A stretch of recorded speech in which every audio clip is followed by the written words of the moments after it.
If you go very slow, it is very lethargic. Then you have to push it up and accelerate. Then acceleration is expansionary monetary policy, and slowing down is contractionary monetary policy. This is what we did last time. And also you can say now, if the economy is operating at a point like this, the monetary policy will be neutral. It is neither contractionary nor expansionary. It is neutral. And as I mentioned last time, we will take the central bank press releases, central bank monetary policy press releases. We will select 3 different policy decisions. One thing is to maintain the rate as it is. It is something similar to this rate. And raising the policy interest rate, that is operating up at a point like this, contractionary monetary policy, and expansionary monetary policy, cutting the interest rates and all those things, situation like this. And we will take 3 different scenarios in recent central bank decisions of the Central Bank of Sri Lanka. Then it will be easy for us to understand. Okay, with that, let's go to the next slide. This one.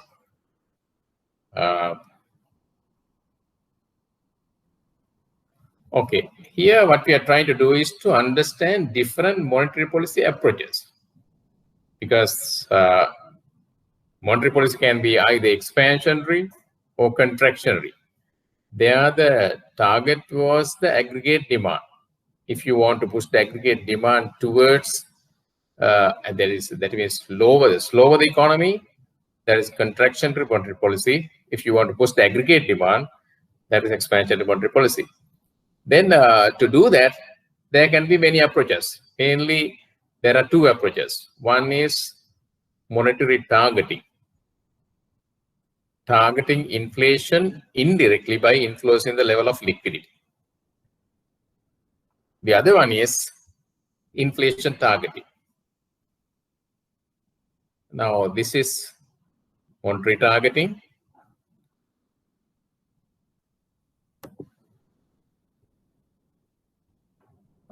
This is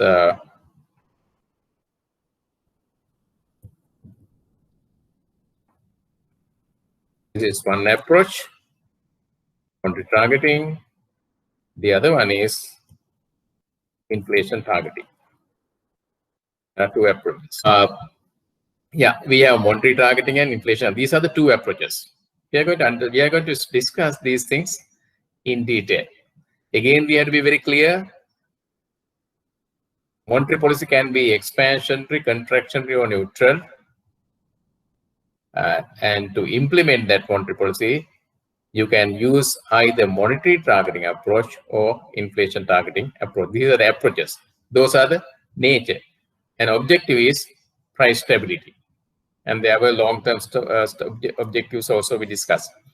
Okay, let's look at important concepts under both approaches. Under monetary approach, monetary targeting approach, important concepts: the final target. That means there should be a final target. Then intermediate target, operational target. These are very, very important.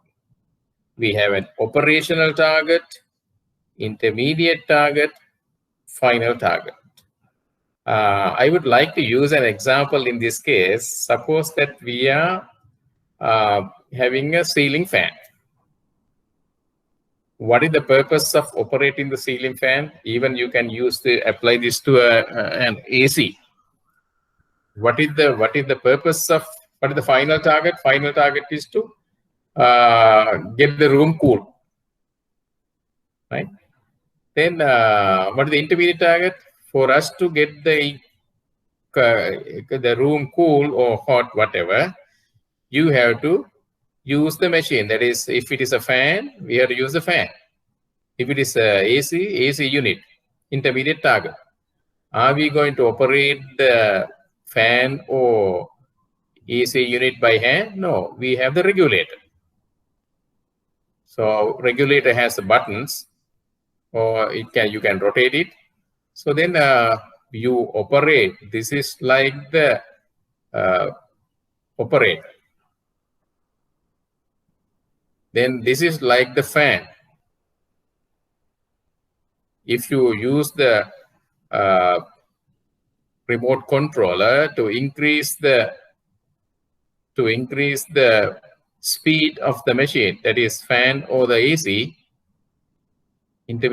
finally you get the final objective. If you want to get the room cooler, you use the regulator buttons to increase the fan and also reduce the heat. The machine will operate accordingly. Okay, this is an analogy. Okay, with that understanding in mind, let's go to the monetary policy perspectives in this case. Important concept: general price level and its rate of change. Okay, you know the general price level. General price level is the price level measured by a respective price index. In case of Sri Lanka now, National Consumer Price Index, NCPI. That is the measure of general price level. And also every month, the Department of Census and Statistics measures that, estimate that, and also they give us at what rate it is changing. So the rate of change of the this consumer price index is the inflation rate. Okay, final objective, final target actually, final target of the monetary targeting approach is to influence the general price level and its rate of change. How can we do it? It is the intermediate. Then we go through the intermediate target, level of money supply. Okay. Or we have the liquidity. And here we have to understand very clearly. Some people may use money supply as the money issued by the central bank only. But last time we discussed, the banking system also can influence this money supply, or in other words, better word is to use the liquidity through its credit creation process, right? So whatever, so central bank is targeting this. The intermediate target is this. Intermediate target is this. What is the operational target? Operational target is the level of reserve money or monetary base. Okay, at this point, we have to be very clear about these concepts. We know what reserve money is, or base money. Reserve money or base money or monetary base is, last time we understood, it is the central bank liabilities. Monetary base is central bank liabilities. It can be in the form of currency and also deposits held by commercial banks with the banking system.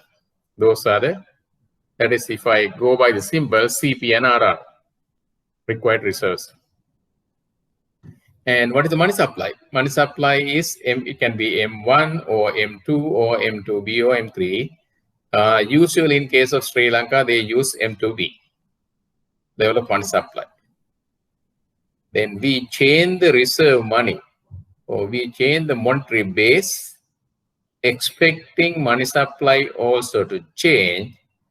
Then money supply changes, price level changes accordingly, and then the rate of change also, rate of change of price level or inflation rate also change accordingly. This is the mechanism. Again, final target is the rate of inflation. And if you remember, we know monetary policy is trying to maintain the price stability. We said price stability was defined as maintaining low and stable rate of inflation. That means if the inflation rate is very high, central bank has to make it low. If it is extremely low, central bank has to maintain at the required level. So that is the final target. And here again, we have to look at why, or what is the relationship between the intermediate target and final target. When the money supply changes, does the inflation rate also change? Here I would like to remind you your lectures in your economics lecture. under macroeconomics in your economics lecture at the IABF, you must have studied about the relationship between money supply and inflation. If the money supply is higher, inflation rate is higher. If the money supply is lower, inflation rate is lower. The reason? Because if the money supply is rising, let's say at a rate of 5%, if the money supply is rising at a rate of 5%, or we can even here, I can put little bit of a note here. Let's say,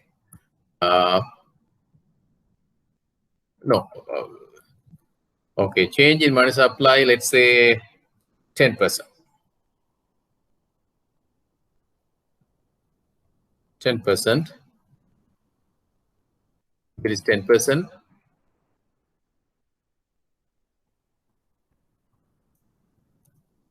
Inflation rate also can be 10%, but we are very careful. So if this is increasing by 10%, this also can increase by 10%. So there is one-to-one relationship. Again, I have to warn, this does not happen all the time, but here we can say there's a positive relationship. If all other factors remain constant, if all other factors don't change, any change in money supply would result in the commensurate change in the inflation rate as well. If the money supply increases by 10%, price level also will increase by 10%, to say that inflation rate will be 10%.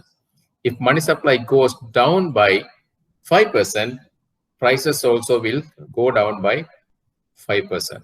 That is deflation.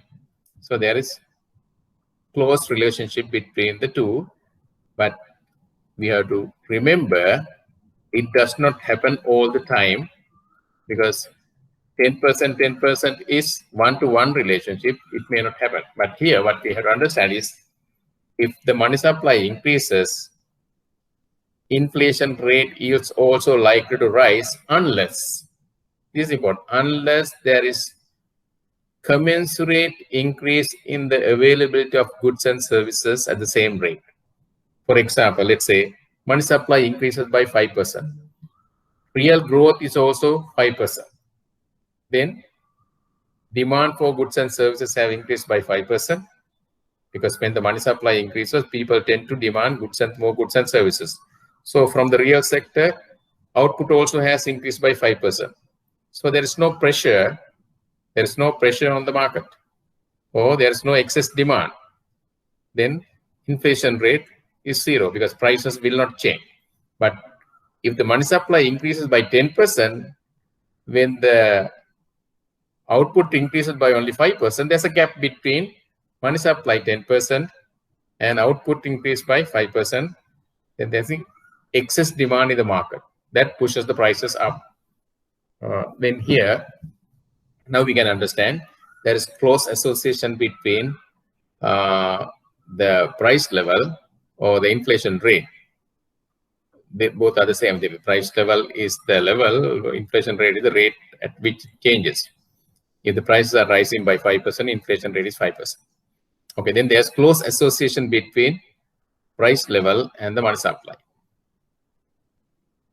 Then we can look at the close association between these, money supply and reserve money. For this one, you may remember money supply equation from the previous lecture, where we used the equation money supply is equal to the money multiplier into the monetary base. Money supply is a combination of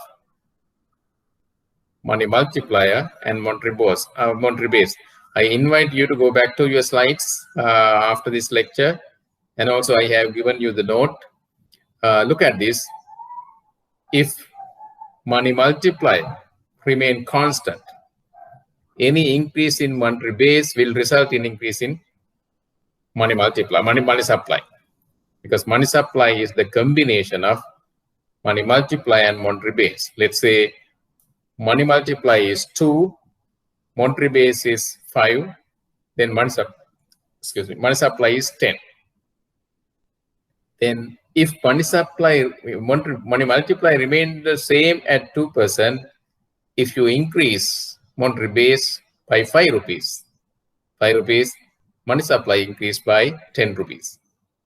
So there is close relationship between monetary base and money supply. Now we can see there is a relationship between monetary base and inflation rate, not directly, but indirectly through this. Monetary base influences the inflation rate through changes in money supply, because there is a link between these two, and also there's a link between these two.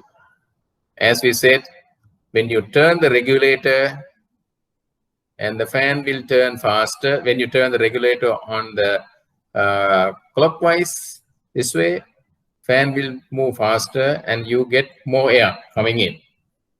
So then we are getting more air by operating the regulator, but through the fan. It's like this. Okay. Then here we have to say one more thing also. Even though we said this relationship holds, it does not happen all the time. There are so many limitations to this. But for the time being, we will simply understand this. Later on, when we come to limitations, we will go to further details of this. Okay, what is the other one? Inflation targeting. So here, monetary targeting. Here, inflation targeting. What are the important concepts? Forward guidance.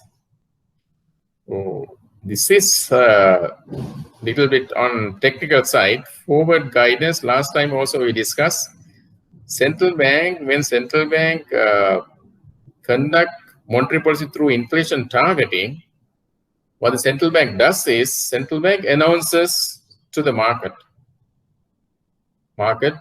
through press releases and also press conferences that central bank is planning to maintain an inflation rate, or let's say 5% or 10% within the next 12 months or so. So then you simply give it's like a tour guide giving the map to the travelers at the beginning of the trip. Okay, we will go on this route, and this will be the speed we are going to maintain, and these will be the places that we are going to stop, like that. You give forward guidance. Then what happens? When you give the forward guidance to your travelers, tourist guides is the one who is going to guide this group. Then they know, okay, by this time, they can say, okay, we are going to leave at this time, and there's this many kilometers from here to this point. We are going to have the breakfast there. And we are going to maintain this speed. Then the tourists can get an idea about when they are going to have the breakfast. If according to the plan, the breakfast was to be around 9 o'clock in the morning, by around 4:45 or so, the travelers can feel, okay, within 15 minutes time from now, we are going to have our breakfast lunch. So then the guides information, or the declaration announcement of the trip, gives some kind of a forward guidance to the travelers. The same way, central bank, after having the plan for maintaining a particular level of inflation rate in the coming period, mostly it is a 1 year period, or even the long-term horizon central bank can look at. The central bank can say, okay, this is the average inflation rate that we are going to maintain through our monetary policy management. And if you are either consumer or a producer, if you are planning for the future, because as last time we discussed that everybody has the challenge of managing their cash flow. When they manage the cash flow, we have to get the future cash flow projections. Okay, I'm going to get this much of an income, this much of an expenditure, this will be my profit, and those things. Then if the central bank announces an inflation rate of 5%, you know that next year, if all your cash flows are adjusted to that rate of inflation of 5%, you know, you are going to get in nominal terms. In nominal terms, you are going to get 5% more income if you manage the real level. Otherwise, if you are not going to maintain the same rate of increase in your income as per the inflation rate, what will happen is For example, let's say, okay, as at now you are getting 100 rupees, 100 rupees. And also you expect 100 rupees to be generated next year as well. Then if your focus is on the basket of goods and services that you can buy with that 100 rupees, okay, you will be able to buy. But if the central bank announces a possible rate of 5% next year, but if you are going to get the same 100 rupees like earlier, you may not be able to buy the same basket of goods and services because real value of your money has gone down. Then if you want to make sure that you will get the same basket, at least your nominal income also should increase by 5%. Then you can make arrangements accordingly.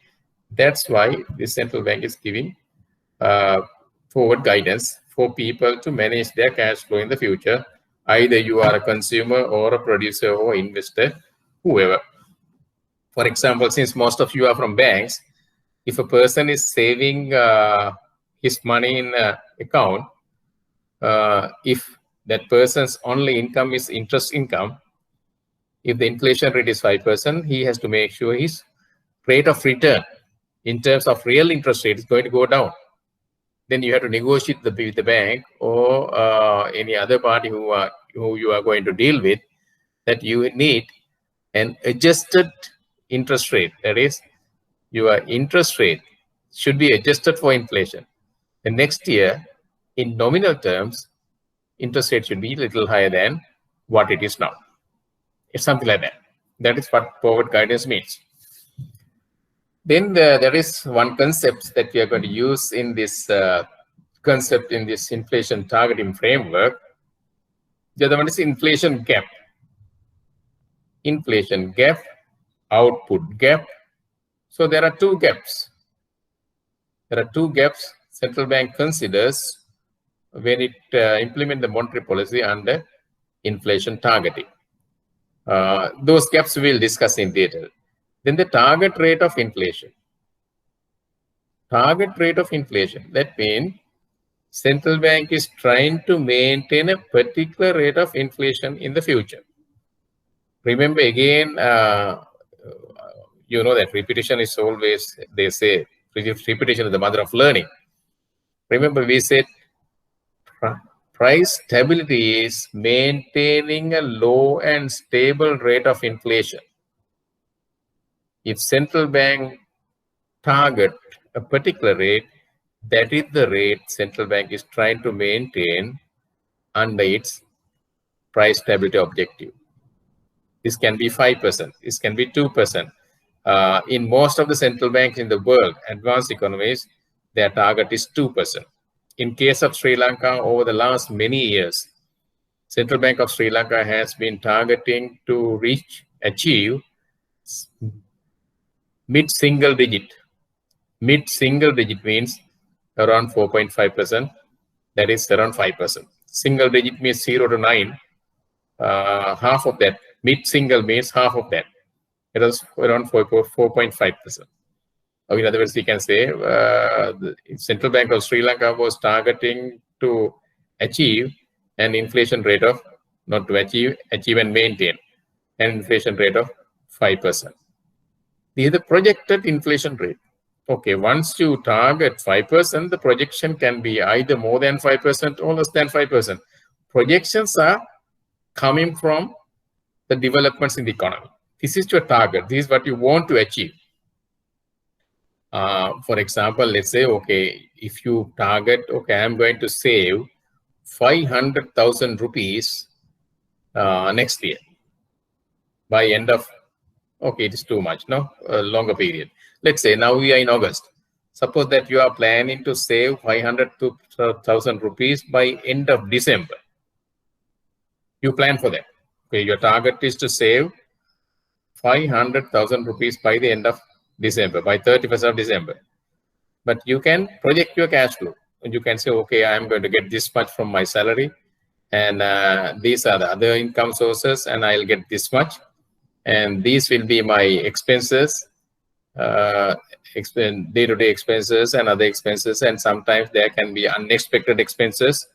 After putting all those things, you can project. You can project your income You can project expenditure, then you can project your possible savings also. You have the target savings of 500,000 rupees. Projected savings may be either exact 500,000 rupees or more than that or less than that. Just to give an example.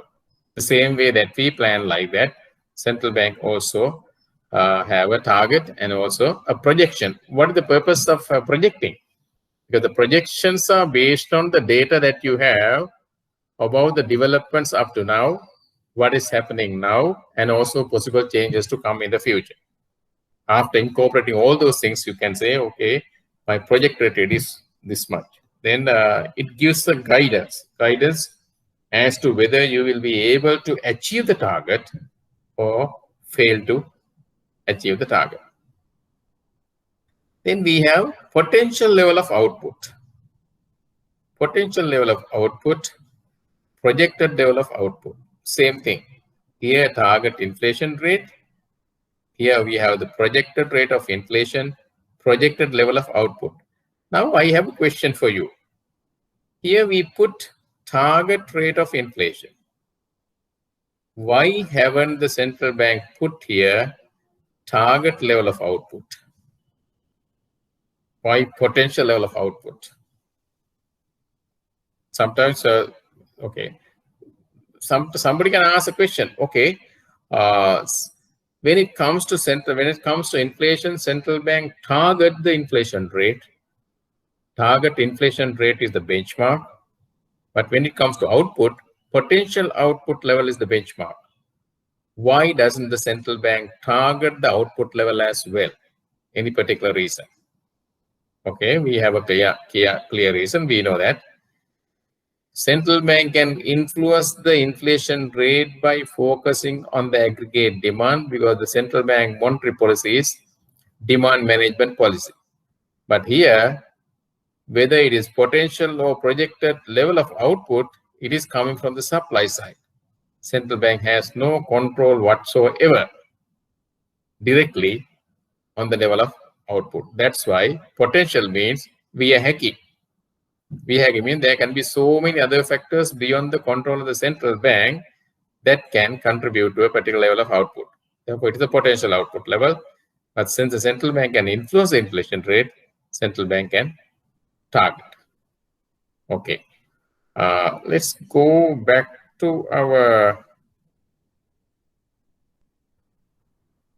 forum. Is there any question up to now? Am I making it clear, or Patum, Johan? Is it clear? Am I going too fast, or is it too technical? Yes. Gayan, is it okay? Okay, right. Tishan? Okay, no need to ask from each and everyone, no? If you have any question, you can simply clear, sir. Okay. If you have any question, as I said last time, this time we have 13 members on the forum. Feel free to stop me and ask any question if you have. And also I will repeat, I am prepared to repeat the same lecture for you if you have any question of understand. Okay, now since everybody seems to be okay with, let's go back to the slides. I have to repeat here, this is a really interesting topic, little bit complex, but if we go one by one, understand logically, blending that with the practical side of the central bank, not only the theory, we will be able to understand it. And after this, after the lecture, not this lecture, after the series of lectures, we will take few past papers, at least past two past papers, and discuss them. And also we will guess possible areas to come also. Because for us to do it, for us to look at a past paper and discuss a past paper, we need to have the clear understanding of it. Otherwise, it is meaningless to look at only the question paper and model answers. That is a futile exercise. Therefore, we can't do it as at now. But anyway, we will discuss because I'm going to give you a complete overview of the entire course at the end of all topics. Then leaving sufficient time for you to prepare for the exam. We can do it. Okay, let's go back. Now, next slide. Next slide is this. Here I am trying to explain.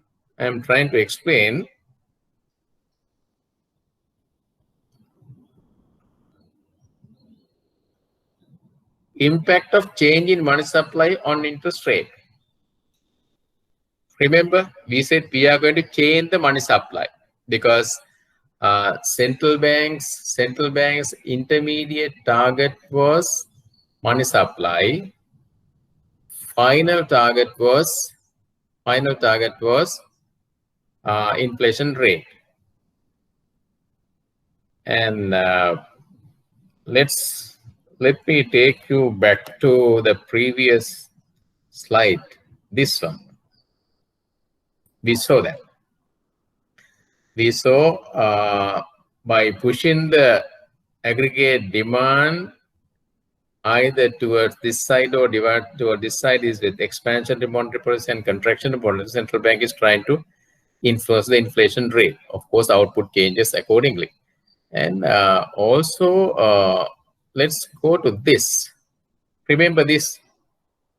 Remember we said here we discuss about the aggregate demand. These are the components of the aggregate demand. These are the components of aggregate demand. And we said central bank cannot influence the government expenditure. Central bank also cannot influence the exports and also imports. But central bank can influence consumption function and consumption and investment. These are those. There were so many factors that the central bank could not influence directly, but we identified interest rate. This interest rate, this is interest rate, this is interest rate. That means if the central bank can influence the interest rate, that is the price of financial services, since those are determinants of consumption as well as investment, central bank will be able to influence aggregate demand. So in this slide then, we are trying to see how the central bank can influence the interest rate by changing the money supply. Okay. Here money supply is the intermediate target as we discussed. So this is demand for money is given. Okay, again, this is the money market situation. We know market is defined as having two sides. Market is a particular environment within which demand and supply sides can interact. So if you talk about money supply, we have to talk about money demand also. So demand for money function is given. With the given demand for money function, central bank can either expand money supply because money supply is increasing or contract money supply. So this is due to expansionary monetary policy. When the central bank follows expansionary monetary policy, actually the reason for them to use that term is money supply expands, output also expands. So the policy is by nature expansion.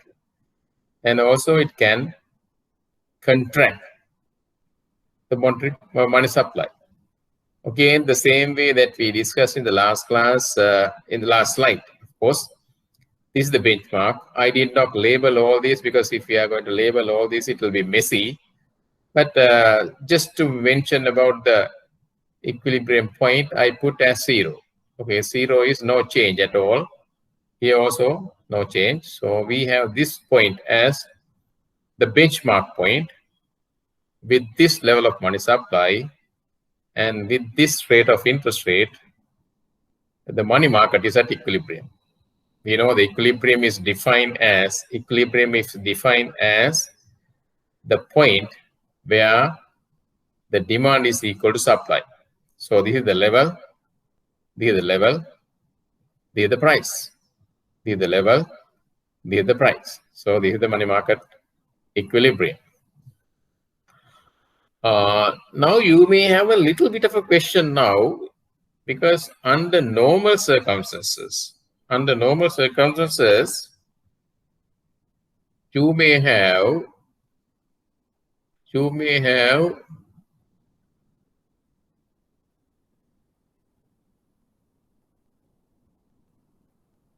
drawn the demand like this.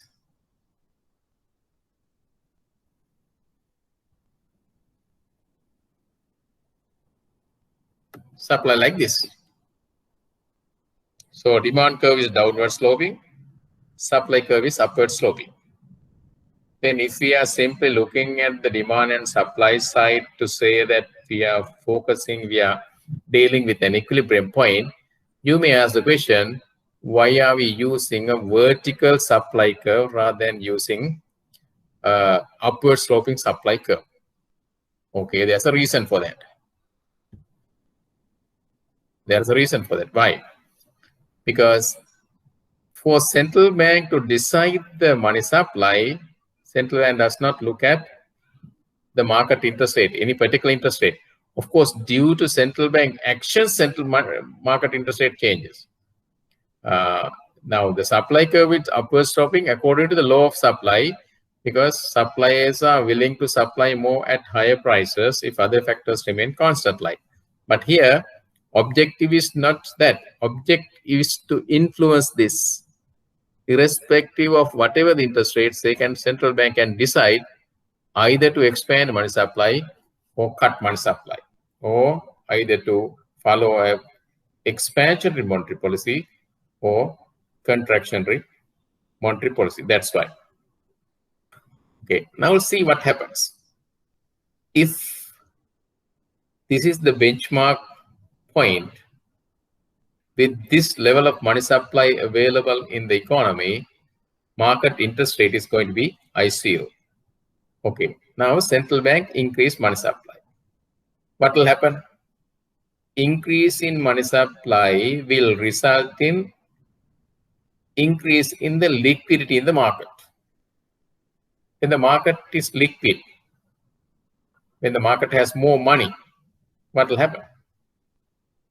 Usually, higher supply will result in lower price, because interest rate is the price of financial services. If there is more money, there will be excess money supply compared to the early situation. As a result, interest rates will go down. On the contrary, if central bank follows contractionary monetary policy, cut money supply, then there will be a shortage of liquidity. This is excess of liquidity pushes the interest rate down. Here, shortage of liquidity pushes the interest rate up. Here also, there are so many limitations to this. Let me mention only here, but don't take it that seriously until such time we come to that point. Here, somebody can, let me draw it and show a little bit. We can, if we wish, we can copy this. We can copy this and put somewhere here.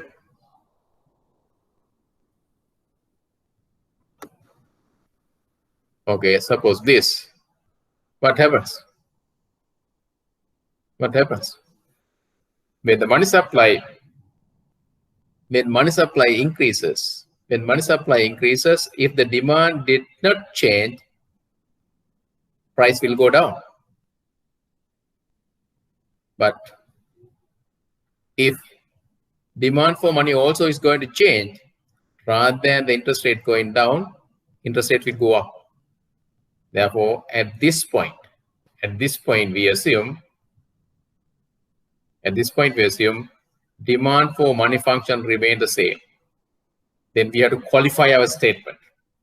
If the demand for money function remain the same or unchanged, any increase in money supply will, or any increase in liquidity or expansionary monetary policy will result in drop in market interest rate And again, if demand for money function remain constant, any drop in money supply or contraction in monetary policy will result in market interest rates increasing.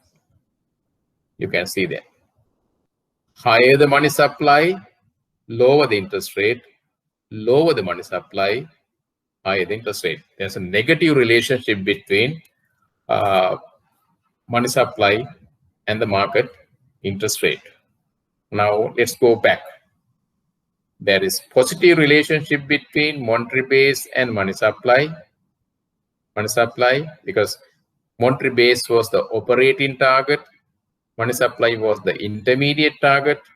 Okay, when the operating target changes, money supply, this intermediate target also changes accordingly, but the interest rate changes the other way around. Monetary base increases, money supply increases, interest rate falls. Monetary base decreases, money supply decreases, interest rate goes up. Okay. Hope that you can understand up to that. Let's go to the next level. I think we already discussed this. Impact of change in demand for money interest. Okay, there's no point again our discussing this. This is simply to say that if the earlier situation, rising interest rate and falling interest rates due to increase in money supply, to cut in money supply and increase was due to if this was constant. But if demand for money function changes, the result will be somewhat different. Impact of change in demand for money on the interest rate. But here we can discuss something different than what we did there. Suppose money supply, there were 3 different money supply levels. Forget this. There were 3 different money supply levels. Then if the demand increases, if the demand for money increases, see what happens. If this was the earlier demand and this is the new demand, with the same level of money supply, interest rate is going to go up to this level. What can I say? Earlier we saw money supply, change in money supply and change in interest rate were negative. Higher the money supply, lower the interest rate. Lower the money supply, higher the interest rate. But if we take this, taking the same levels of money supply, but 2 different demand situations. Higher the demand, higher the interest rate. Lower the demand, lower the interest rate. Now, if we take this one, with this money supply and with this demand for money, this was the interest rate. But if money supply remains the same, but the demand for money increases, then interest rates will rise. Okay, now there are 2 things that we are thinking. If the demand for money function remain constant, money supply and interest rates are negatively related.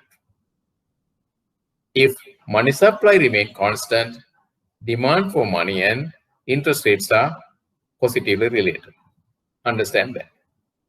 And when it comes to limitations, even though we are using a constant demand for money function, practically it may not be the case. Therefore, central bank may not, by increasing the money supply, if the central bank was to expect a lower interest rate, it may not happen. It may not happen because it will depend on whether the demand for money function is stable or not.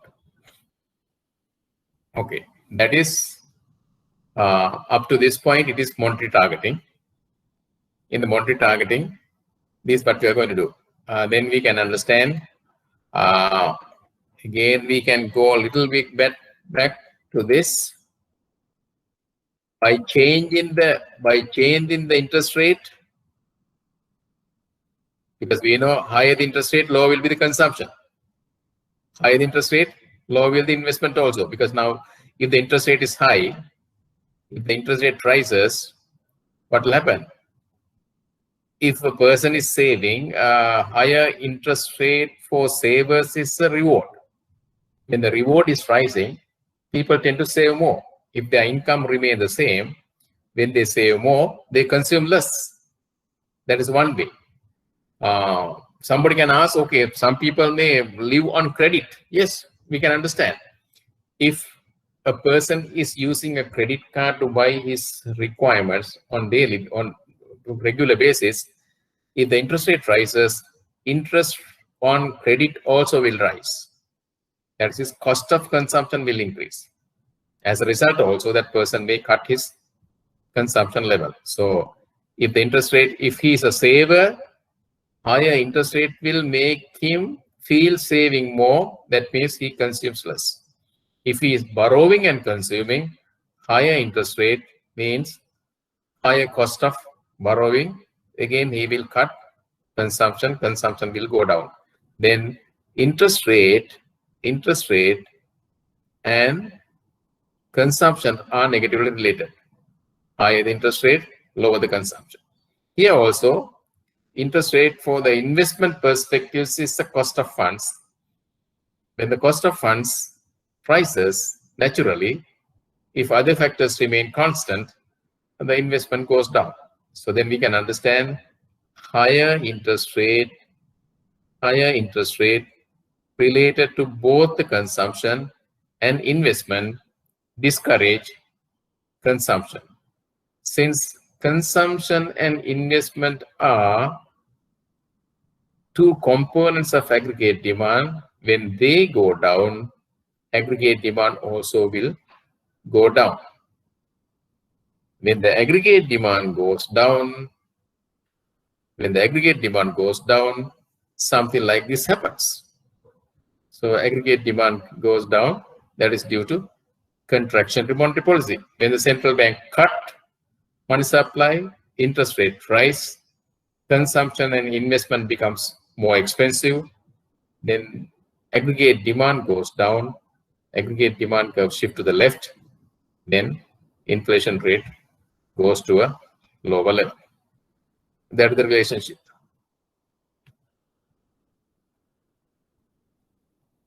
Okay.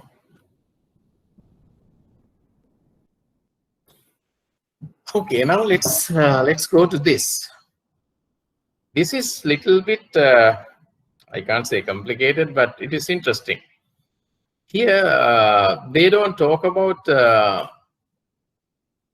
aggregate demand or aggregate. Of course, aggregate demand and aggregate supply will come. Before that, it comes these two gaps. What are these two gaps? As we said, this is the inflation, this is the monetary policy framework, Central Bank of Sri Lanka now following. That's why we have shifted this. Because until 3-4 years back, Central Bank was following monetary targeting framework. Central Bank was following monetary targeting framework. Now Central Bank is following inflation targeting framework. That is also identified as flexible inflation targeting. Flexible inflation targeting. We will discuss about flexibility later. Then somebody can ask the question, what was the reason for the central bank to shift from monetary targeting to inflation targeting? This is pretty much interesting. Before central bank shifted from this to this, Central Bank of Sri Lanka shifted from monetary targeting to inflation targeting. A lot of central banks in the world, were also shifting from this to this. Then this shifting is a common phenomenon. Shifting from monetary targeting framework to inflation targeting framework is a common phenomenon, common development. Now you see those days we had front wheel cars, and the whole world has now shifted to rear wheel cars. Those days we had rear wheel cars. Now most of the cars are now front wheel. The whole world has shifted. And earlier we had manual vehicles. Now very rarely we find manuals, but we have a lot of auto vehicles. Auto gear, that is manual gear. And we were there, now we are here. And those days we did not have these hybrid vehicles. Now the world is moving there. Oh, of course, there are some problems with that, I heard. But there is a common trend. And if we dig into the factors that could have contributed for this to this, any weakness in this may have pushed them to shift to like this. Or in other words, we can say, if we compare monetary targeting framework and inflation targeting framework, maybe inflation targeting framework is more beneficial in terms of achieving objectives, or in terms of conducting it, it will be more efficient. This could be more efficient than this way. That is the reason for many central banks and also Central Bank of Sri Lanka to shift from earlier approach of monetary targeting to inflation targeting approach. When we discuss these weaknesses, you may find possible reasons for that. Okay. These are also already I put flexible inflation targeting. Why flexible? Now here, if you look at what is this? This is the projected inflation rate. This is the target inflation rate. Actually, we can make this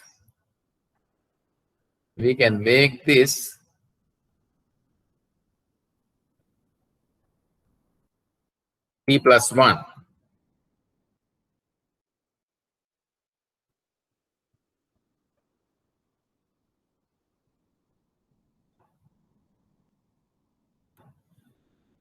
This one also we can make, I'm sorry.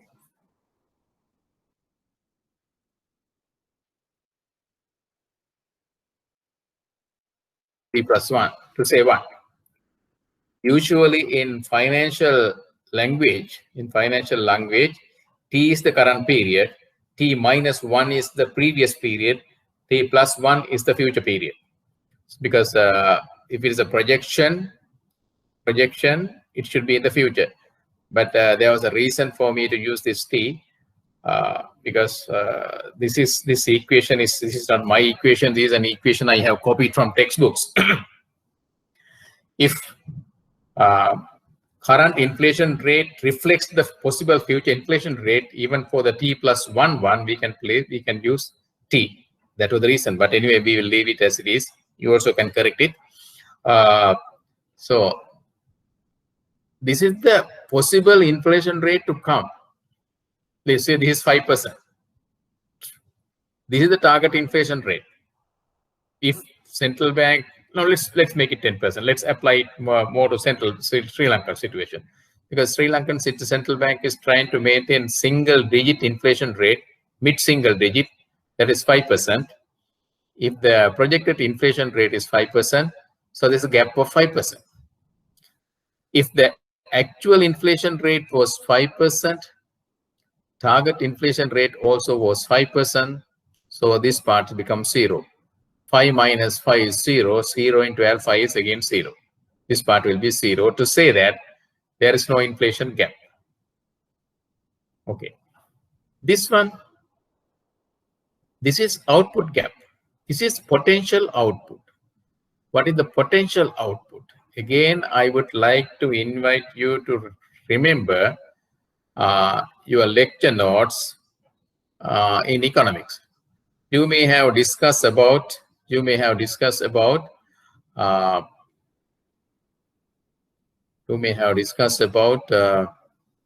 something like this.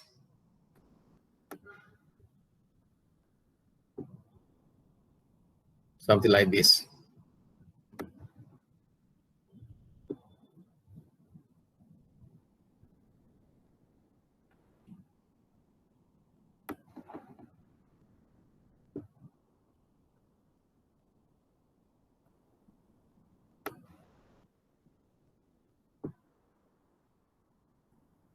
Production possibility frontier. Production possibility frontier. That means this is the maximum combination of goods and whatever the goods. On this side, we have goods and services. On this side, maybe bread and butter, whatever. So these are two goods or two goods or two services, whatever. These are the possible combinations with the given technology and given level of resources. You can't go beyond that. This is the maximum combination. You can have any combination on this, and also you can have any combination below, but you cannot go above. So then this is the potential output level, potential level of output. This YP stands for that.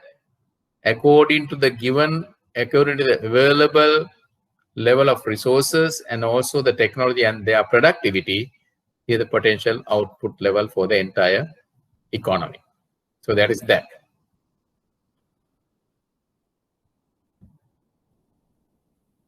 Okay, actual one.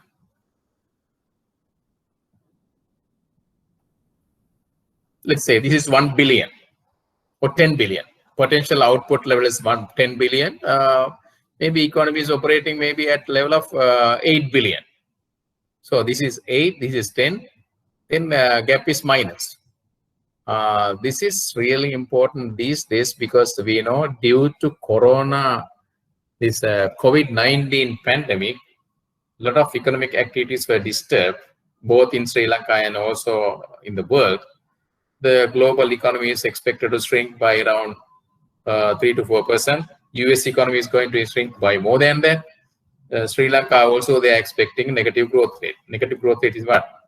This will be negative only if the actual output level is going to be less than the potential output level.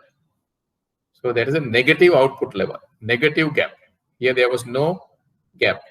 Again, if actual output level, this projected output level in the future is going to be 120 billion, potential is 100 billion, then there we have a positive gap. If this is negative, it is a negative output gap.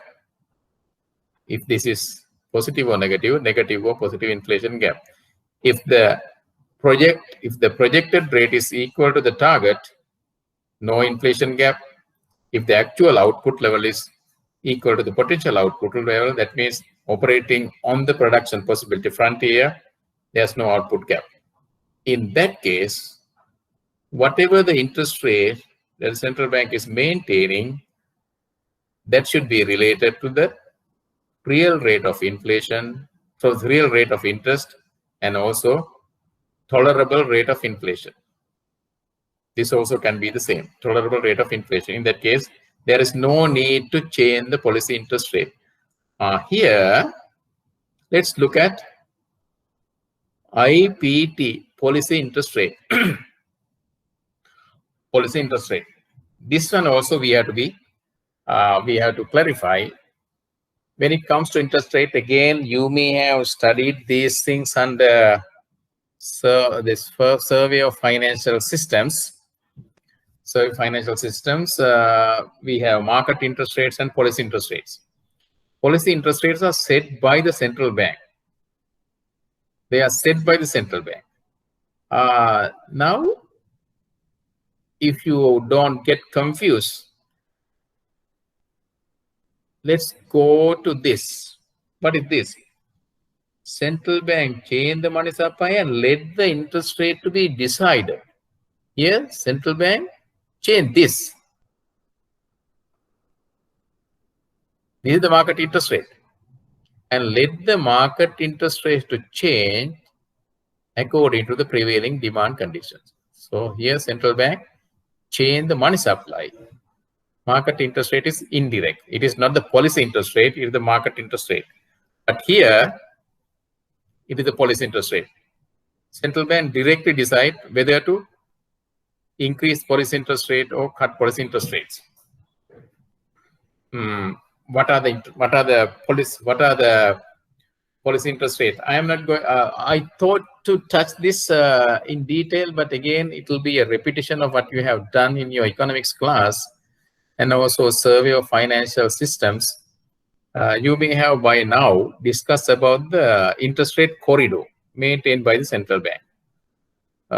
In our introduction and introductory lectures also we discussed that. Policy interest rates are standing deposit facility rate and standing lending facility rate. As at now, they are 5% and 4%. Standing STFR, standing deposit rate is 4%. Standing lending rate is 5%. From time to time, central bank can either raise it or lower it. That's the policy interest rate, directly influencing that. Okay. When central bank does it, central bank expect that to be transmitted to the market interest rate. Those things we will discuss under monetary transmission mechanism. Okay. Then if there, now let's take, suppose that there was a given interest rate, let's say 5%. That 5% was in line with these two. And there was no inflation gap, no output gap. Okay. Suppose compared to suppose there was no inflation gap again, compared to the potential output level, actual output level is projected to be low. That means there's a negative gap. What should happen here according to the mathematical equation? If there is any value here, this should be less than this minus that. So this should go down. So if the output gap is negative, policy interest rates should go down. Has it happened recently? Of course, yes. Recently, central bank many times during this year, starting from February up to now, central bank has cut its policy interest rate several times. We will show it in our graph. We will show it. Reason, because expected output level was lower than the potential output level. Or in other words, expected growth rate was either negative or slow growth. If the economy is growing slow, that means it is not maintaining the potential output level. So the required adjustment in the policy rate should be to cut it. Then we will take another example from a different period in Central Bank of Sri Lanka too, where this is going up. Suppose that this is okay, growth is remaining same, but if there are signs that future inflation rate is going to go up, because if the target inflation rate is, let's say, 5%, but the projected inflation rate is 10%. So there's a gap. Then according to what should happen here, central bank has to raise the policy interest rates. Then you may ask, is the central bank going to raise it by 5%? No, you can see alpha and beta are the values. If this is 1, yes. If this is less than 1, then this is 5% here, adjustment when. If this is 0.5, when we have a 5% here, this has to be multiplied by 0.5. This should increase only by 2.5%. Again, I am not going to the details of this. This is a little bit of advanced monetary economics, but here we have simplified it. Forget about this alpha and beta, but we can get the sense. And also the practical aspects also we can see comparing, looking at what the Central Bank of Sri Lanka has been doing recent times. So there was no inflation pressure. Apparently, inflation gap was close to zero, there was no gap But both the government and the central bank were very much concerned about the actual output level being lower than the potential output level, or slow economic growth or negative economic growth. Therefore, what they have done is, since this has become minus, according to the equation, there should be some minus from this one. That means this should go down. Recent time, central bank did that several times. Central bank, CBSL, cut policy interest rates several times. Okay. Okay. All these are explained.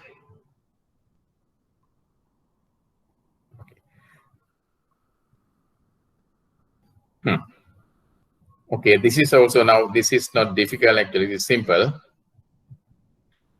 When the interest rate is lowered, what happens? Now let's go to this example. Now, as we said, the output level was lower. Therefore, there was a negative output gap. According to the equation, the policy interest rate should be cut. Okay, we cut it. Central bank did that. What is expected to happen? This is what is expected to happen.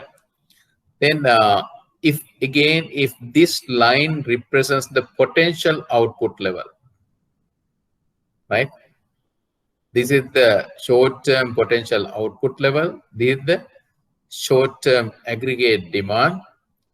So when the short-term aggregate supply equals aggregate demand, economy is at equilibrium.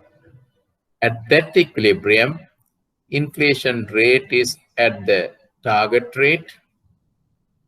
Output level is at the potential level, YP. That means economy is operating at the production possibility frontier, on the production possibility frontier. So there is no any unemployment. All the resources are employed. So potential level is maintained. That is in line with this. Okay.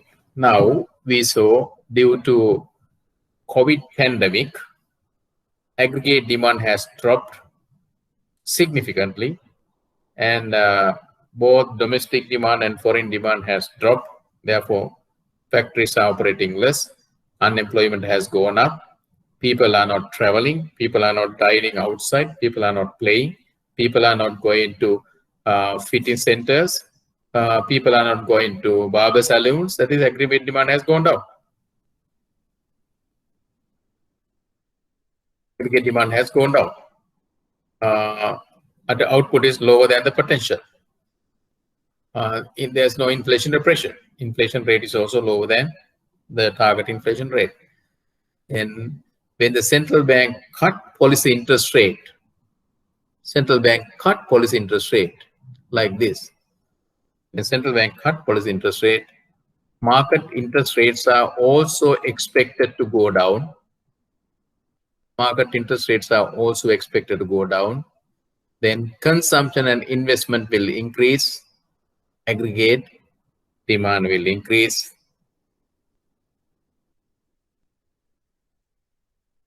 Okay, that means aggregate demand curve will shift towards this.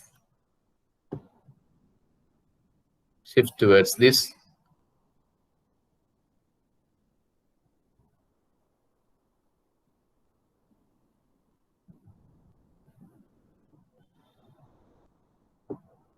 Like this. Then what happens? When it happens, output level will increase from this level to this level.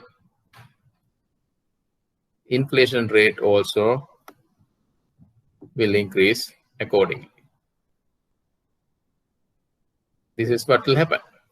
This is what is not what will happen, what is expected to happen. So the same way we can say if there is a positive output gap, then it will be the other way around. It will be other way around. Central bank will push its curve towards this. This shift is with expansionary monetary policy by cutting the policy interest rate. This one is with contractionary monetary policy by raising the policy interest rate. I hope that you got the point clearly. Okay. That's the story. Let's go back to this again.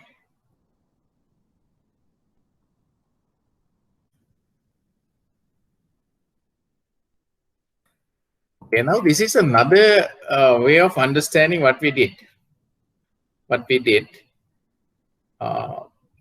As I said earlier, also this monetary, central banking is a macroeconomic topic. Macroeconomic is about taking the entire economy into account. So then there are a lot of ways of looking at the economy. when you take it completely. Okay. Now this is the potential output level. The same thing that we are going now. What we saw there, we are going to look at here. This is the time period. This is time.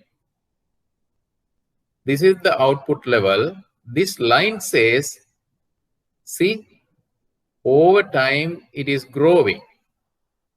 Because if this was the level in, let's say, 1990, let's say 1980, 1990, 2000, 2011, 2012, 2019, because in a growing economy, if the economy is growing, the output should be growing over time. If you take the slope of this graph, if it is, let's say, 5%, we can say over this period, the Sri Lankan economy has been growing at a rate of 5%. Sometimes this can turn, somewhere it can turn like this. And we can say the slope is now 2%. So the economy has slowed down. And actually for a period in Sri Lanka, central Sri Lanka, this economy is growing at a rate of, say, 6 to 7%. That is, slope was like this. Now, if you take a longer period, we can say this gives us the long-term growth path, potential output level over time. What is this?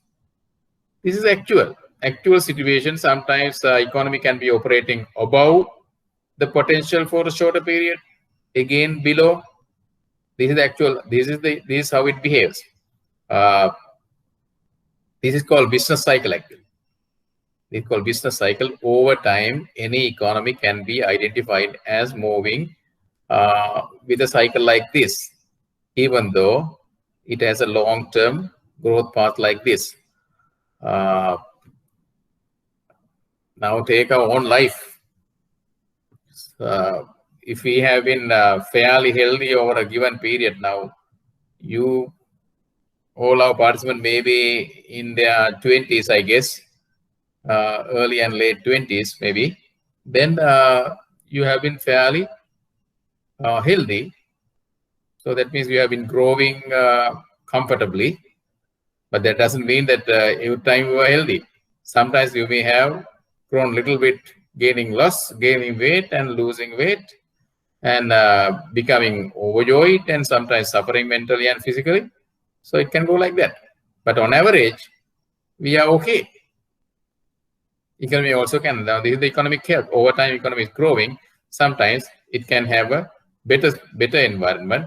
Sometimes a little bit of a disturbing environment. Okay, this is called business cycle. Here we can say, if this is the actual and this is the potential, so we have a positive output gap. Actual one is higher than the potential one, then the positive output gap. But here, actual one is lower than the potential, negative output gap. This is another way of identifying the same phenomena. Same phenomena we identified here. Here we have a positive gap. Here we have a negative gap.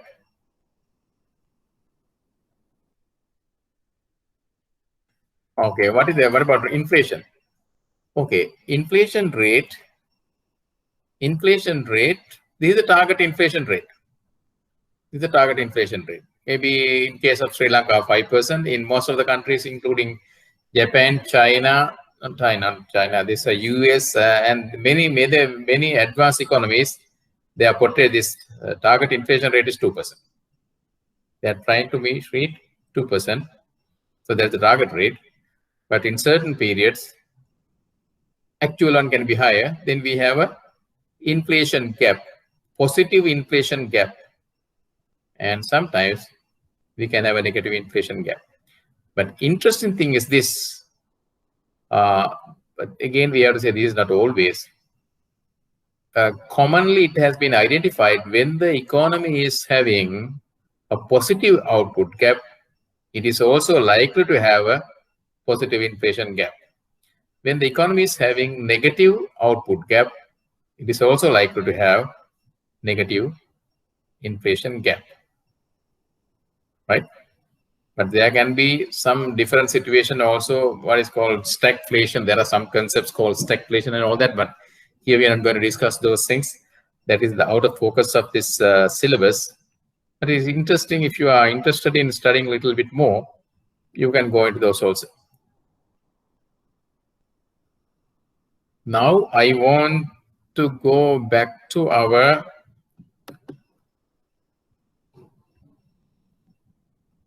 slides about the plan that we were going to discuss. Okay.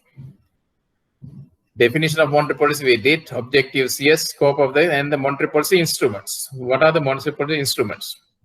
Now we are going to discuss that. And this one we spend a little more time. Again, that doesn't mean the story is going to end there. We will come back to all this. Again, when it comes to the summarizing and also talking about the limitations.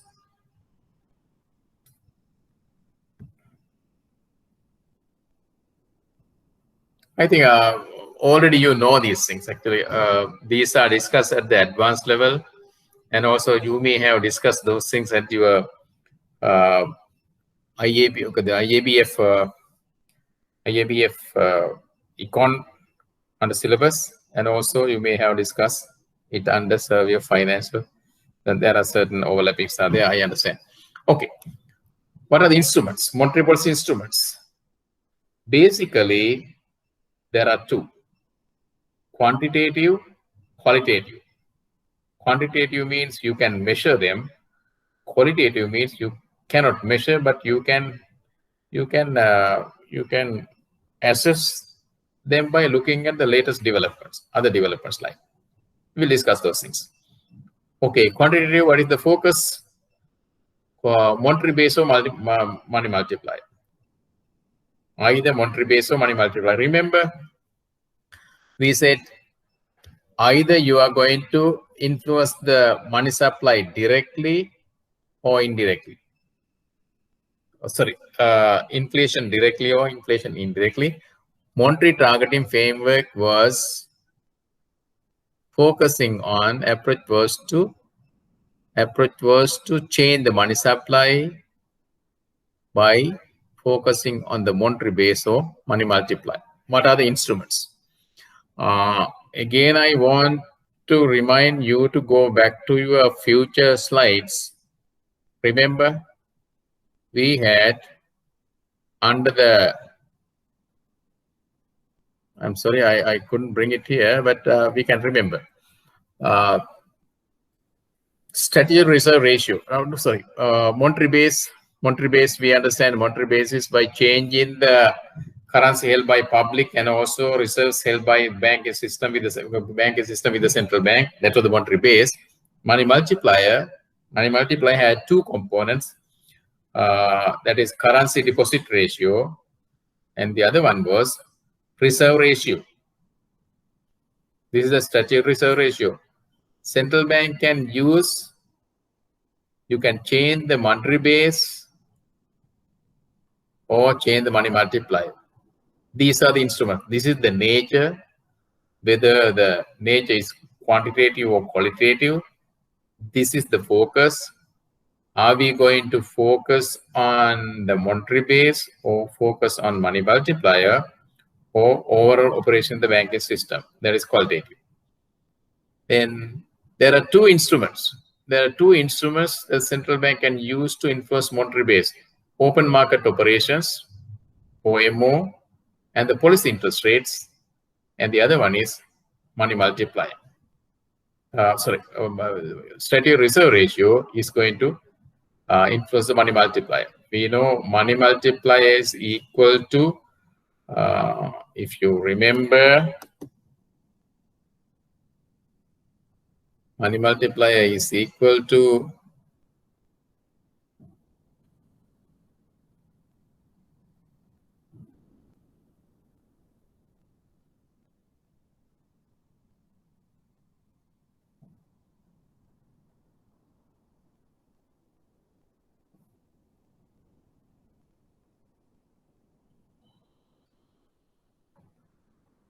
1 plus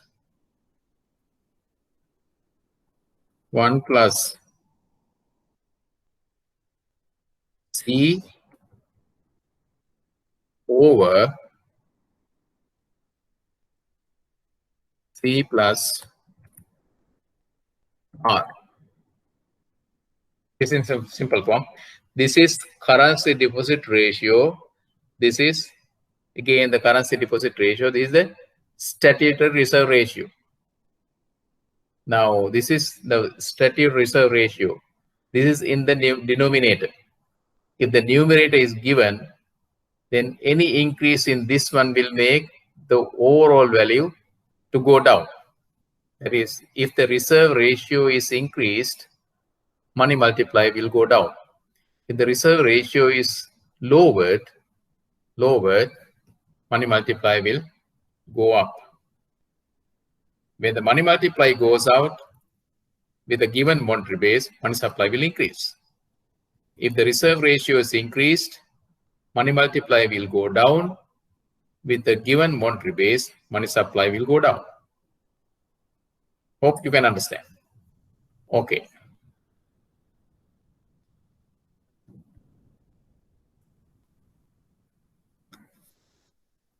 Under open market operations, what does the central bank do? Okay, open market operations. Open market operations. Now this is what is happening. OMO. Central bank purchases securities, sells securities. Those are the two things central bank can do. Central bank can purchase securities. Central bank can sell securities. When it comes to this point, now you should remember the picture we have drawn with respect to the central bank balance sheet. When the central bank purchases securities, what happens? Its asset increases because security is an asset for the central bank. Securities come in, but central bank has to make the payment with the legal currency. Then legal tender goes out. Securities come in, this goes out. When securities come in, what happens? Central bank assets increase. When money supply goes out, currency in circulation goes up. Currency in circulation is central bank liabilities. Okay, central bank assets increase, liabilities also increase. Here, central bank sells securities. Central bank sells securities. What happens? Securities go out. Now, suppose central bank sells a security to you. If the security value of the security is 100 rupees, that security can be government treasury bill or treasury bond, whatever. Even central bank securities can be used. Those things we will discuss a little later. The special circumstances under which central bank uses its own securities, those things we will discuss. So if suppose that this treasury bills were in the holdings of the central bank sells them. Securities go out of the central bank. And the person who purchases will have to pay in legal tender. Money goes in.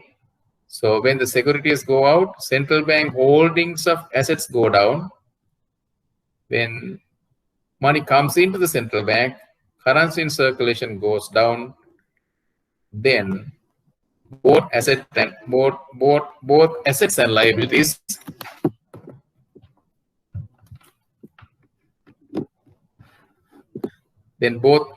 liabilities go down.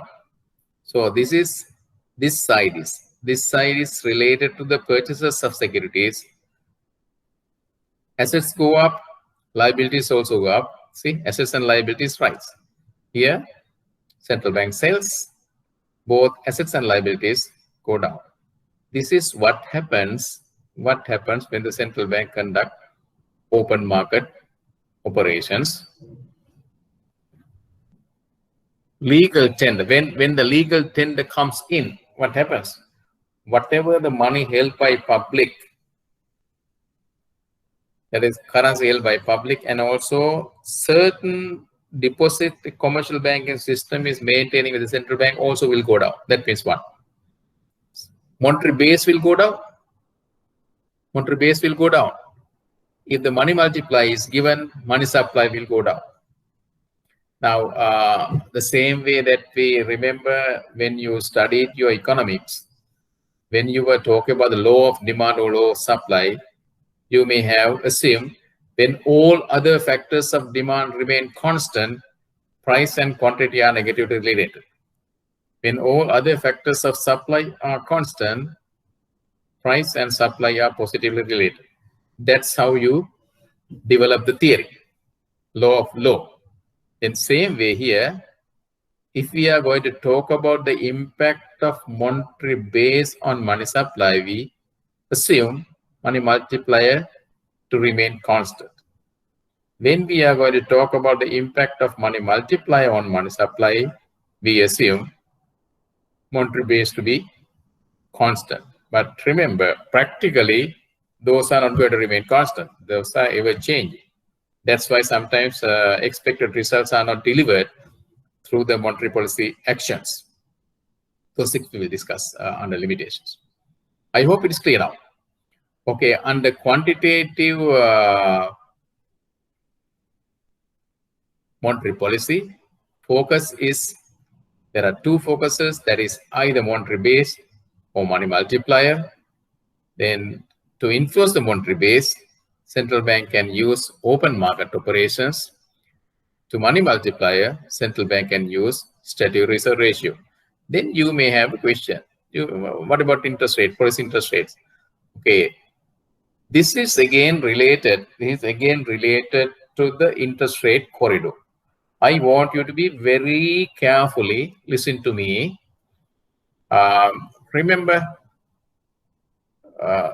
the standing deposit facility rate and the standing lending facility rates are applied for commercial banks' short-term liquidity operations with the central bank. If central bank raises the policy interest rates, what will happen? Commercial banks can park their money with the central bank for a shorter period and earn interest. That is, commercial banks will be encouraged to deposit money with the central bank. Then if we ask the question, what will be the incentive for them to look for more lending opportunities? Little bit less, because if the central bank pays a higher interest rate, suppose that as at now central bank is paying 4%. Central bank is paying 4% on deposits of commercial banks. If commercial banks lend to the public, now you may have by now studied about credit management, risk management. There are so many things related to your commercial bank operations. If the possible interest rate is, let's say, 4% as of now because of the market situations, but if central bank pays, let's say, 6%, by taking all the hassle of going looking for possible borrowers and also analyzing the applications, and there are so many procedures, you know, and looking at the credit management perspectives and also risk management perspective, all these things, you're going to earn only 4%. But if you put your money with the central bank, save money without doing anything, you get 6%. What happens? It is natural for any commercial bank to feel parking their money with the central bank and earn easy interest than taking the hassle of lending to the economy and taking all the risk and all those things. That means higher deposit rate will make commercial banks to park more money with the central bank. What will happen to the monetary base? What will happen to the monetary base? Money outside the circulation will come into the central bank. Lending will be lower. Then aggregate demand will be lower. How about the lending rate? If the central bank increase the lending rate, what is the lending rate? Lending rate is the rate applied for commercial banks who do not have sufficient funds from their daily operations to manage their short-term liquidity. Then if they have to borrow from the central bank, then the lending rate, standing lending rate is a cost of funds for them. When central bank raise the cost of funds, it will be expensive for them to borrow from the central bank. Are they going to pay high interest rate and borrow from the central bank and lend at a lower rate to their customers? No, it's not going to happen. They will adjust their market interest. They will adjust their interest rates also accordingly. Then what happens? Market interest rates will go up. Both consumption and investment will be discouraged. Aggregate demand curve will shift to the left. And if policy rates are lowered, it is the other way around. It is not going like this. It directly, because when the policy interest rates are affected, when policy interest rates are adjusted, we don't go by the monetary targeting framework, because monetary targeting framework is related to monetary base and money multiplier. But the policy interest rates are directly, rather than changing the money supply and then changing the interest rate, central bank is directly changing the policy interest rate. Those are the ones. Okay, what is this? Moral suasion. This is qualitative. This is now, if you are free and also if you are interested in, you can see the Exeter report. John Exeter was the architect of the Central Bank of Sri Lanka. He has prepared this, he is the architect of the Monetary Law Act. And in that report, there is one statement. I can't remember the exact words, but he is writing like this. Even though the Central Bank of Sri Lanka, Ceylon, at that time it was Ceylon, even though the Central Bank of Ceylon is given the authority to use its instruments, and it is advised that it will be with continuous coordination with the banking system, which is known as moral suasion, the central bank can make its presence felt in the market. There's a statement like this, because rather than imposing controls, rather than adjusting policy interest rates, changing the statutory rates, and conducting open market operations, while doing it or without doing it, central bank also can have a very close dialogue with the banking community and discuss with them prevailing situations and encourage them to adjust their policies in line with the objectives of the central bank. You may know that every month, Central Bank of Sri Lanka conducts a bank managers meeting. Bank managers meeting is a very crucial meeting where all the bankers, CEOs of all the bankers come to the central bank, and central bank governor and deputy governors, and there are also the key directors. They discuss about the prevailing economic and market conditions and also required adjustments to take place for the economy to be managed properly. Then they discuss, and also they agree upon certain things. Sometimes, of course, they agree but do not follow. Then in that case, central bank also takes some actions later. Very recently, you may have, if you have a habit of reading newspapers, you may have seen central bank has cut interest rates and also expected commercial bank also to cut interest rates. And those things were agreed at a meeting like this. But since commercial banks were a little bit reluctant to do it, central bank gave a warning. If commercial banks do not adjust their deposit rates accordingly, sorry, lending rates accordingly, and stern action will be taken like that. That is a situation, the moral suasion seems to have failed. But it's always better, rather than imposing conditions and restrictions, is always better. Even practical life, it's like that, no? It is always better to discuss first than to punish later. Punish first. Discuss and compromise, agree, listen, and change the attitudes, be flexible, and try your best to come to a compromise. If it fails only, you have to go like that. That is how the normal life is also managed. The same way, central bank also, rather than going to the instruments like these directly, can look the support of the banking community with discussions and all this. Overall operation of the banking system with the objective. Okay. Now, I hope you understood monetary policy instruments, two different types, focus, and also instruments, how they are conducted. Okay, now here we said earlier we discussed how change in money supply influence the interest rate. This money supply was now, if we take this money supply was a combination of monetary base and money multiplier. Central bank can influence either monetary base or money multiplier to increase money supply or cut money supply accordingly. Interest rates change like this. This is link between policy and market interest rates, because we said central bank uses open market operations and statutory reserve ratios to influence either monetary base and money multiplier, thereby the money supply, then the interest rate. But here, rather than going through that channel, central bank is going to directly adjust the policy interest rates. Then here we are going to discuss about the link between policy interest rates and the market interest rates. This is the market. This is the market.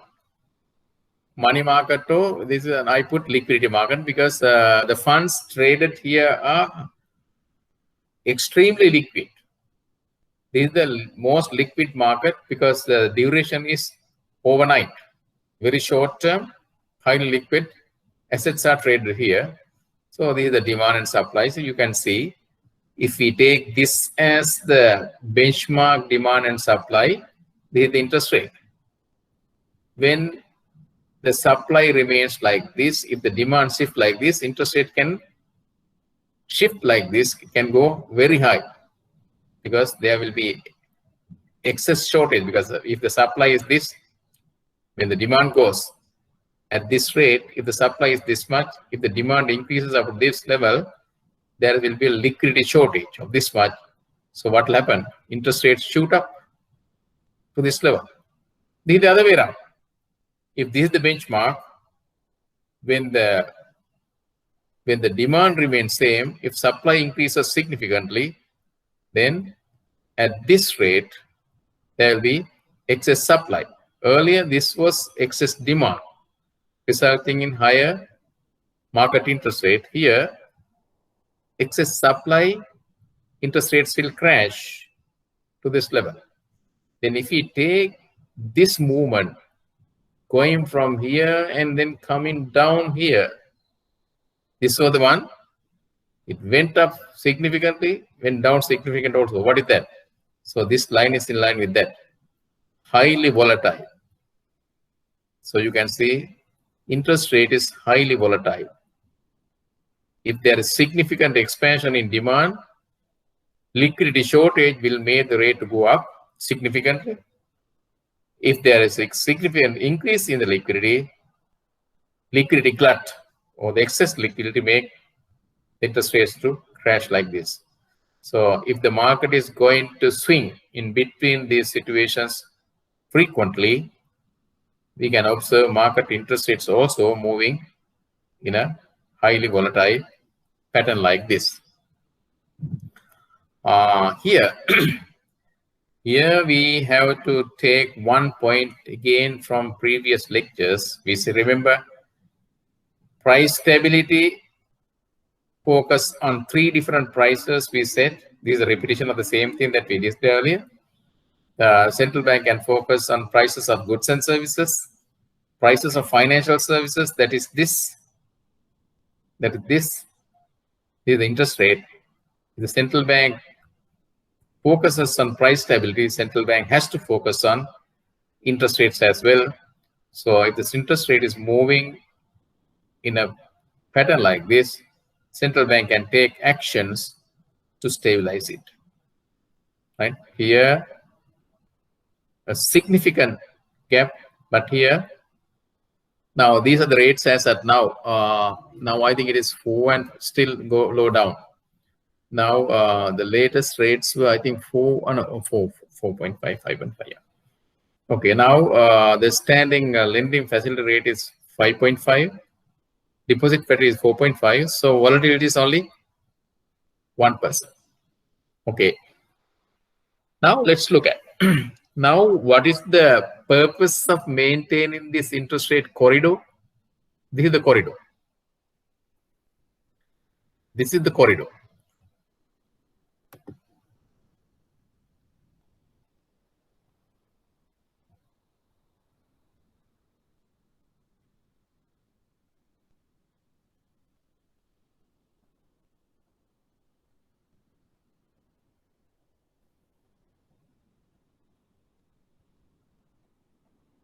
Okay, this is the corridor. Let's increase the width.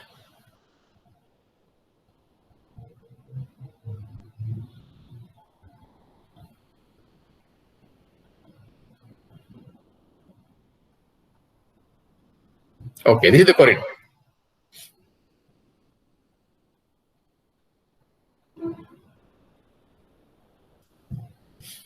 This is the corridor. Okay, what was the purpose? Without the corridor, without this corridor, interest rates were swinging like this. But when the central bank provides this corridor, market interest rates starts moving within the corridor. What has happened? Compared to the earlier very high volatility, now the volatility has been reduced to only 1%.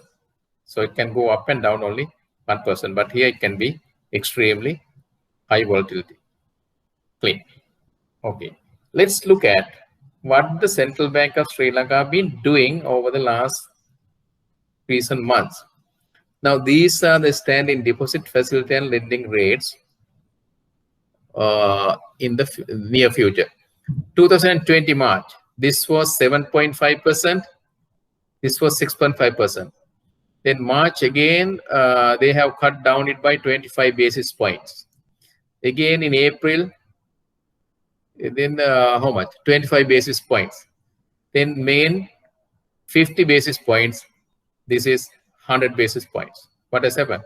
Central bank has been, now these rates must have been somewhere here in March, somewhere here. So gradually they have gone down. According what happens? Market interest rates also go down. Now, if we take an example from the banking system these days,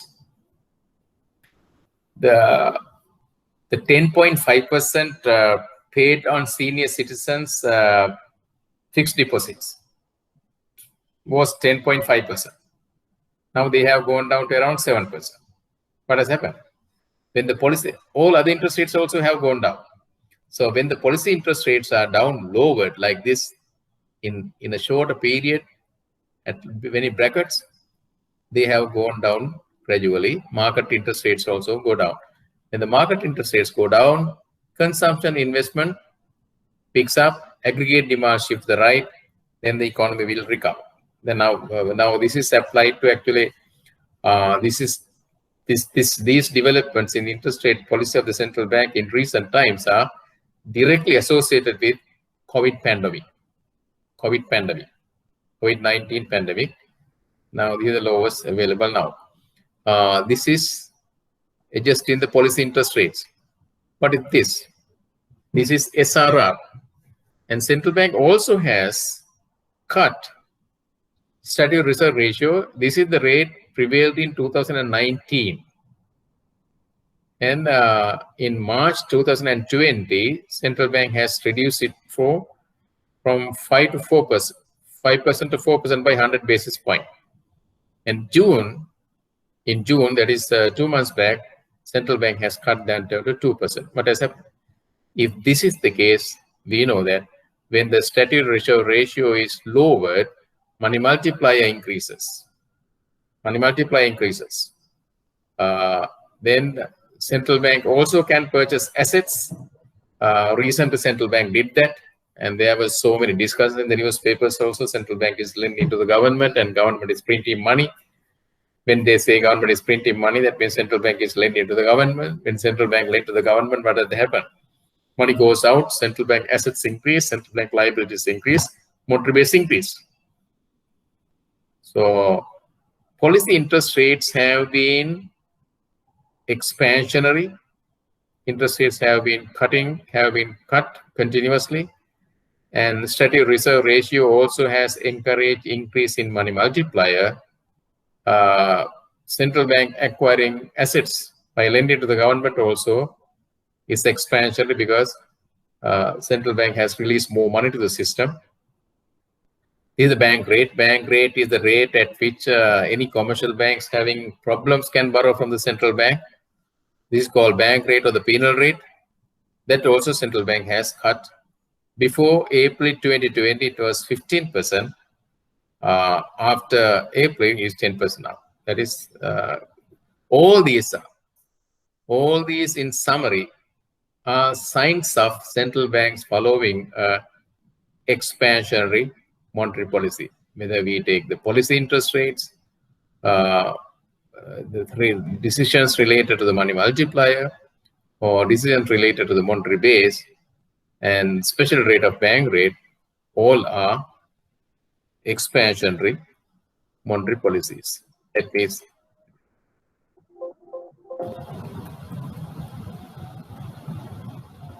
central bank has tried to do this. Central bank was trying to push this up because economy was below the potential level. Inflation rate was below the target rate. So central bank wanted to have expansion in the economy. Therefore, central bank has taken expansionary monetary policy. Objective is to push the economy from this low level to the potential level. So that is the story up to now.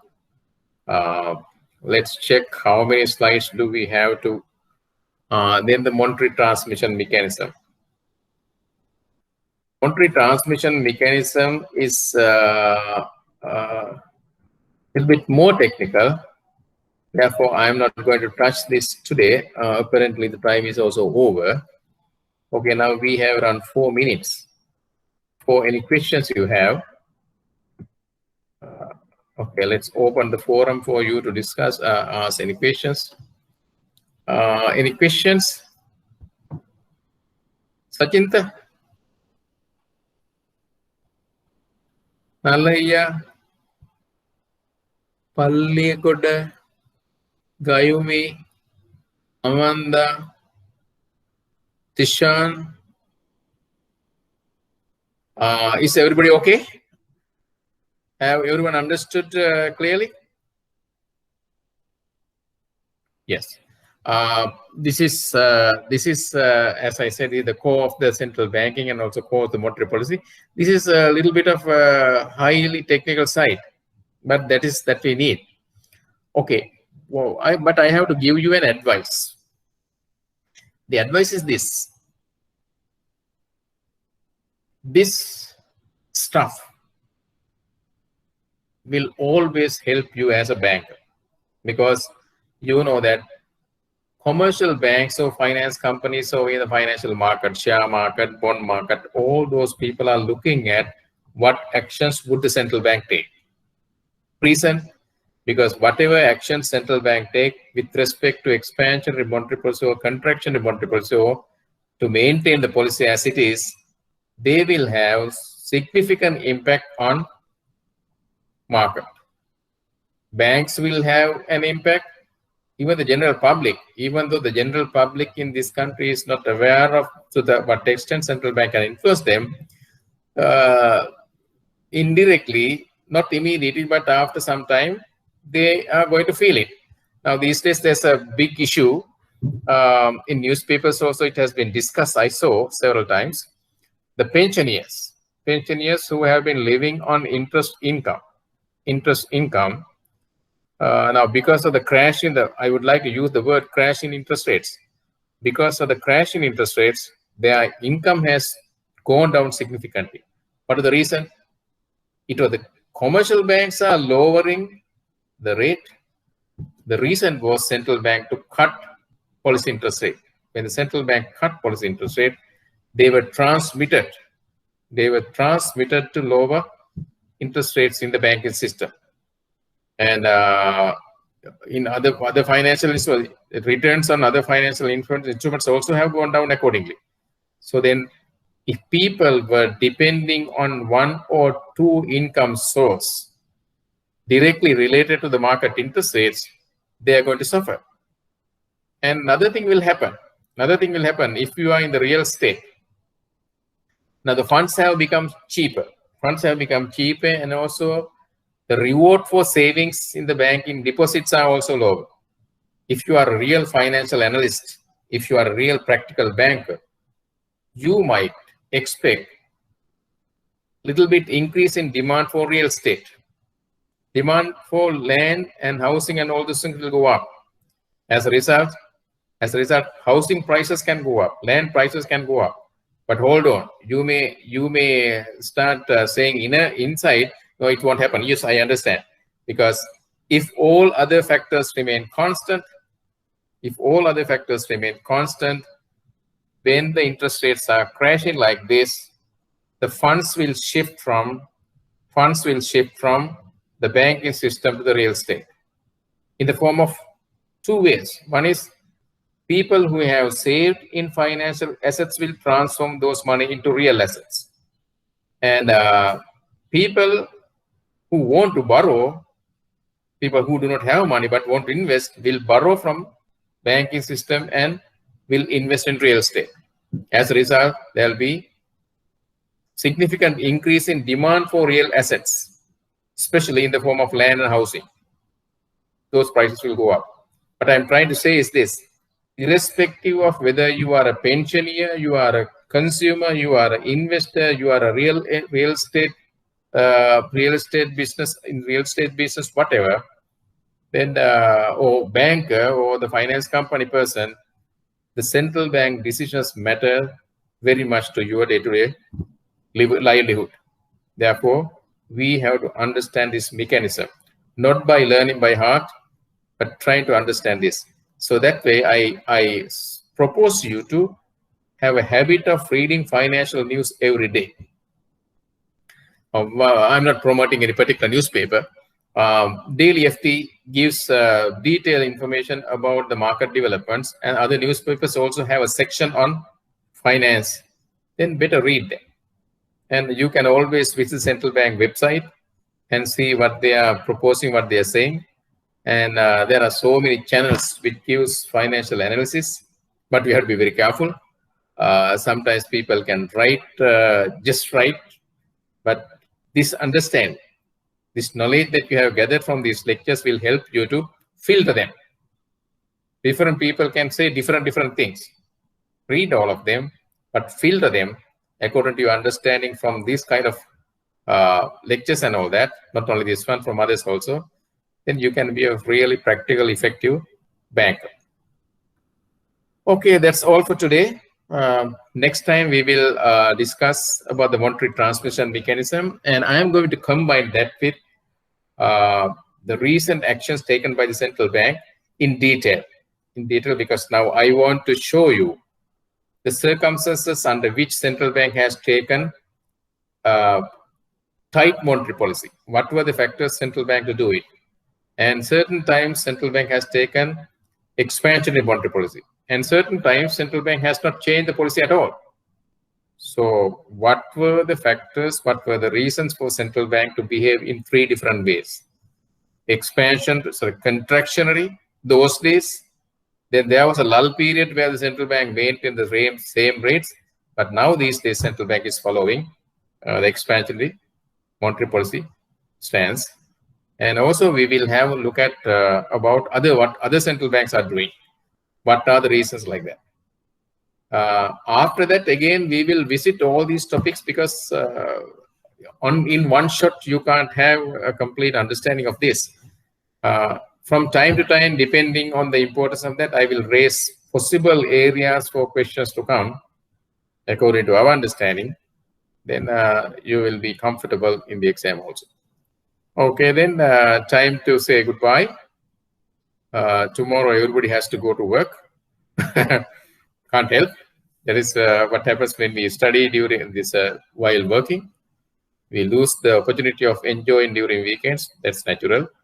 Okay, have a nice and safe weekend. Good night.